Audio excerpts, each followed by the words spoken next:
It's a long time ago. This was from the first skate competition at the Chud back in like 1987, 86.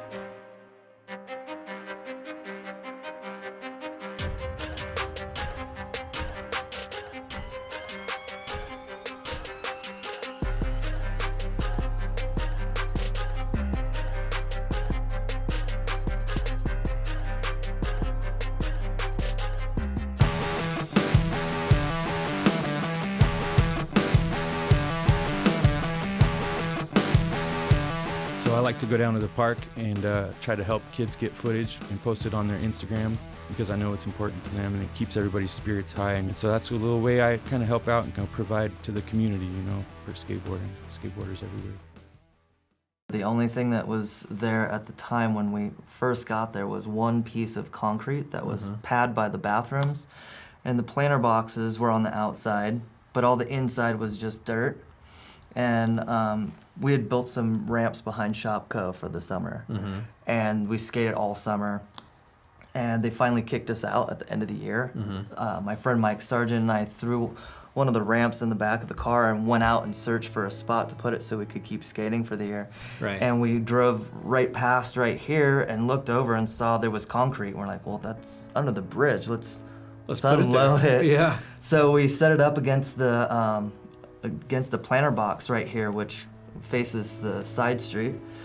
And we just got out and started skating, and told everybody, hey, we have this ramp over here. Nobody's saying we can't skate it. Let's skate it till we get kicked out. And Right.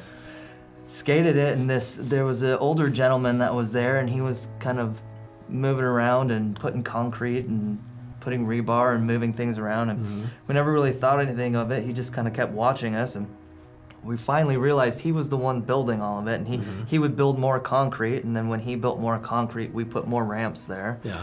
And then finally he was like, man, you guys are here working as much as I am every day, so like just keep going for it. Nice. Like he was really happy that we were there because he was there by himself doing the whole park. It was supposed to be shuffleboard, inline hockey, and basketball. Yeah, I remember the basketball hoops down Yeah, there. and he ended up putting the basketball hoops in there, but I think I saw maybe 2 basketball games there.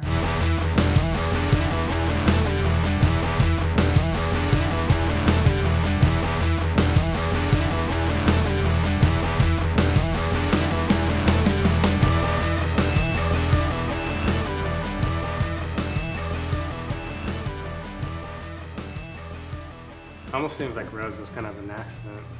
Well, Just like it was like this perfect storm of Matt Allen having the BBC around the corner, this empty concrete space and nowhere really to skate.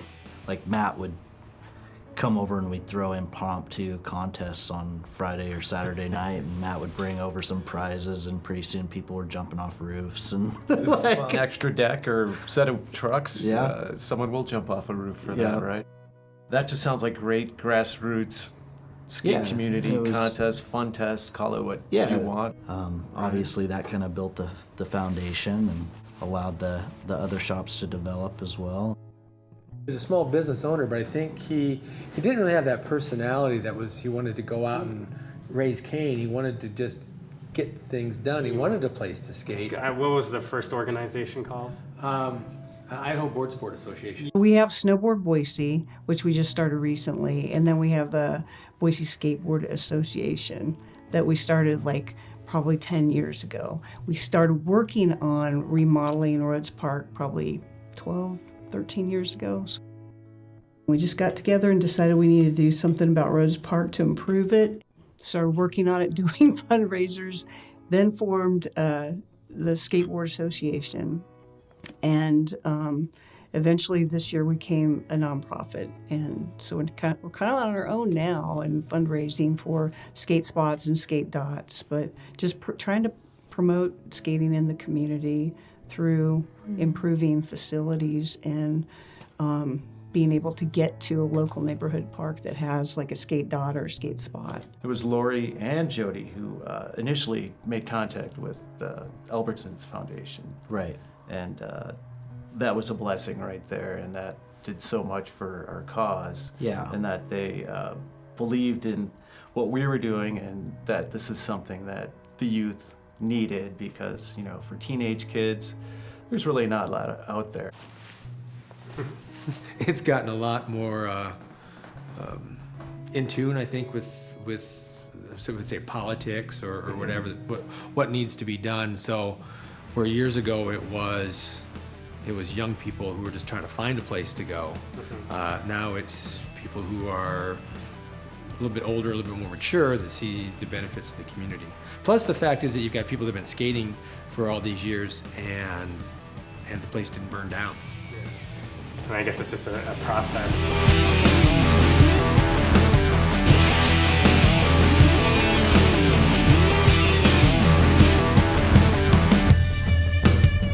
Like our biggest jump was when we were able to get the place designated as a skate park. Yeah. So that was like our biggest hurdle for yeah. so many years. Yeah, when I first came into this, I didn't know. I had no clue about what a skate park was and what it wasn't. And I remember talking to some folks who were involved in the project, and I said, hey, can we talk about the skate park? And they said, it's not a skate park, it's a park.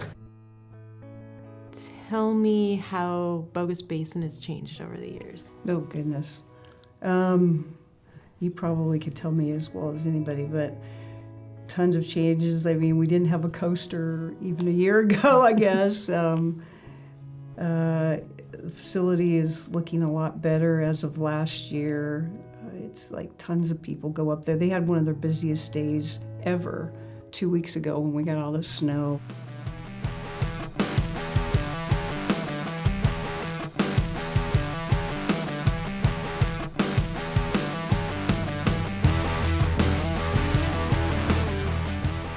The Bogus project is, That park is... I would have never imagined that would have been happening at Bogus 20 years ago. Yeah. You know, that someday we'd be sitting there and they'd be doing special events like that. Well, Corey's worked hard and he's garnished a well reputation for himself with his camp parks on Mount Hood and building at various other events. And I know when they've done super parks here and there, Corey's helped build features with various teams that they get from other mountains. And to bring that back to Boise and share his skills. And what a park they built. It's amazing. It blows my mind. I can't believe this is happening. It's very skate parky, the project park, I think, with its transitions and whatnot.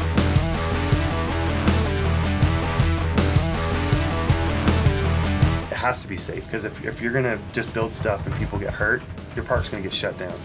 Having the proper flow, everything about it has to be built with safety in mind. Getting proper things for like, you know, never evers, you know, beginners, intermediate, advanced, like finally having progression where we have a small park down here in Stewart's Bowl, up to an intermediate park in Shaker Ridge, up to the high level park in Claim Jumper. Everything's like a progression based, not just building, you don't just build jumps and throw rails out there. It's everything about it has progression, everything about it has safety in mind from start to finish. So.